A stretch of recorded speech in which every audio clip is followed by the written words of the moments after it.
le pays des Ngongolutete, ce pays, des Lumpungu,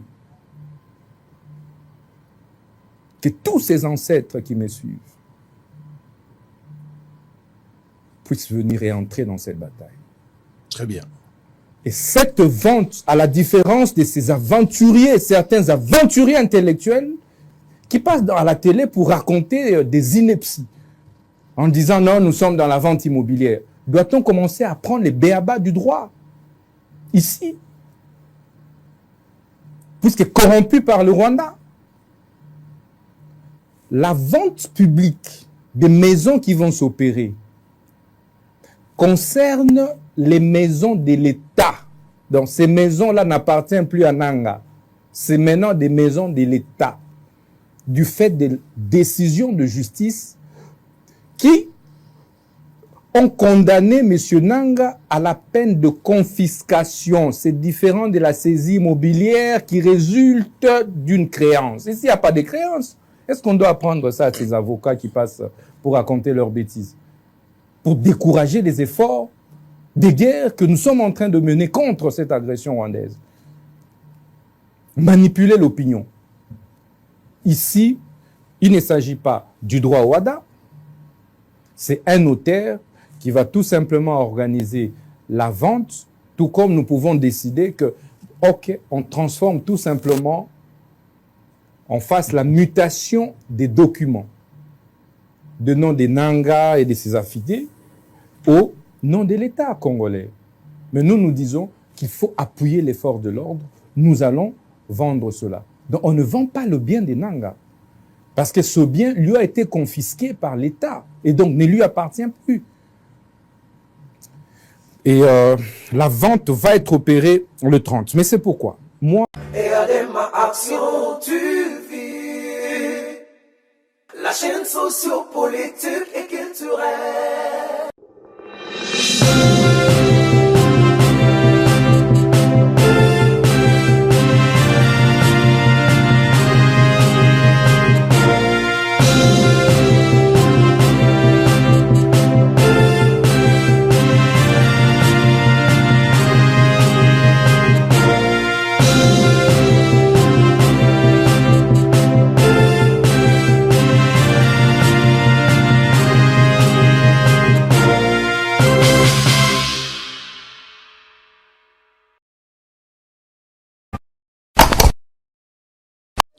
Bienvenue sur IADEMA Télévision à la une de l'actualité, l'annonce de la vente publique de biens confisqués à Kone Nanga et à 6 complices prévus pour le 30 janvier 2025 intervient dans un contexte complexe et tendu de la République démocratique du Congo, la RDC confrontée à des défis armés prolongés, notamment à l'Est où de forces rebelles souvent soutenues par des puissances étrangères comme le Rwanda semblent la terreur. La vente de biens confisqués vise à indemniser les victimes de l'agression armée dans cette région, en l'occurrence de la guerre dirigée par des forces soutenues par le Rwanda.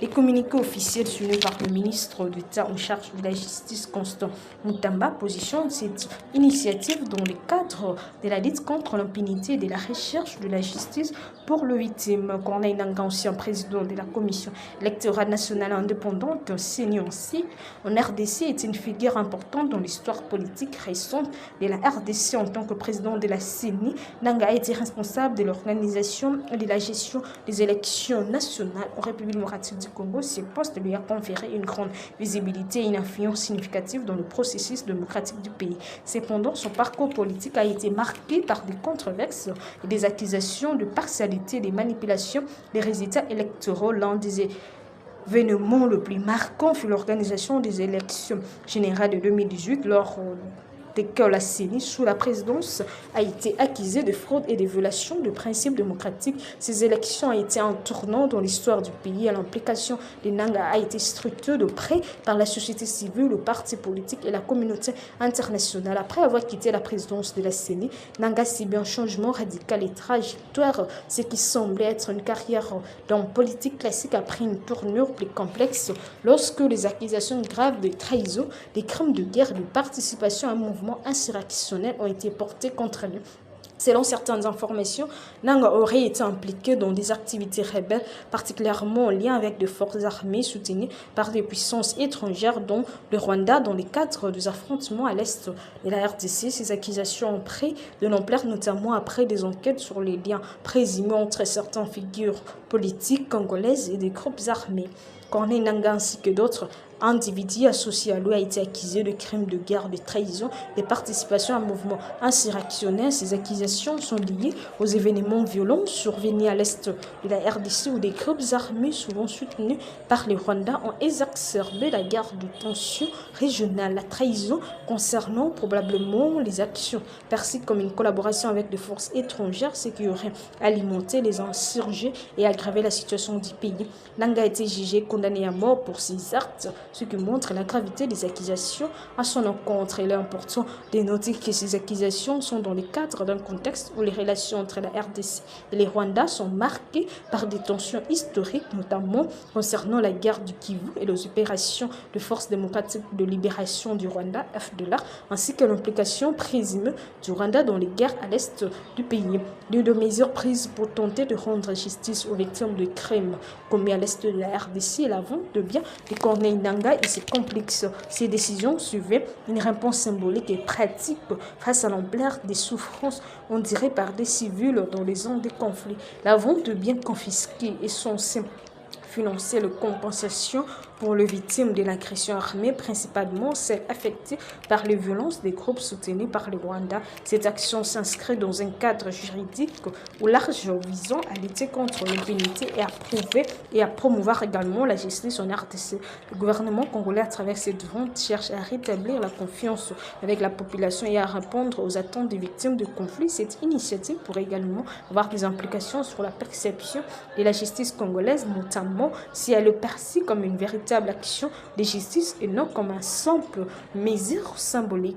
Les réactions à cette vente seront probablement partagées. D'un côté, elle pourrait être perçue comme un pas vers la justice et une mesure dissuasive contre les crimes de guerre. Cela pourrait renforcer la légitimité du gouvernement et l'image de la justice congolaise. De l'autre côté, certains pourraient considérer cette mesure comme une tentative de règlement politique des conflits ou même une manœuvre pour affaiblir les opposants politiques associés à des réseaux de pouvoir ou de financement illégaux. La communauté internationale pourrait réagir de manière positive à cette initiative, notamment les organisations de défense des droits de l'homme qui militent pour la fin de l'impunité en RDC. Cependant, l'implication de puissances étrangères dans les conflits internes de la RDC, en particulier le Rwanda, pourrait susciter des tensions diplomatiques. Les relations bilatérales entre la RDC et le Rwanda, déjà fragiles, risquent de se compliquer davantage sous le preuve de la participation de figures politiques congolaises et de mouvements rebelles soutenus par le Rwanda sont avancés. En cas de Corneille Nangaa illustre la complexité de la politique et de conflit en RDC où les trajectoires politiques des individus sont souvent marquées par des changements radicaux de président de la CENI à chef rebelle présumé. Le parcours de Nangaa souligne la violence politique et la manipulation des structures étatiques au sein du pays. La vente de biens confisqués constitue une tentative d'indemnisation de victimes de conflits à l'Est, mais aussi une réponse symbolique aux attentes de la justice de la population congolaise. Toutefois, la manière dont cette vente sera perçue et son impact sera sur la justice et la réconciliation nationale reste incertaine. L'implication de Corneille Nangaa dans des accusations graves telles que la trahison et la participation à un mouvement insurrectionnel s'inscrit dans un contexte géopolitique et historique complexe, notamment en ce qui concerne la région de l'Est en République démocratique du Congo. C'était Eyadema Télévision. Merci de nous avoir suivis. N'oubliez pas d'activer la cloche de notification, de partager les liens, d'inviter vos proches à rejoindre la grande communauté Eyadema Télévision, mais surtout de continuer de réagir. On s'y retrouve très prochainement, mais l'actualité reste. On continue sur votre chaîne. Eyadema Action, tu vis.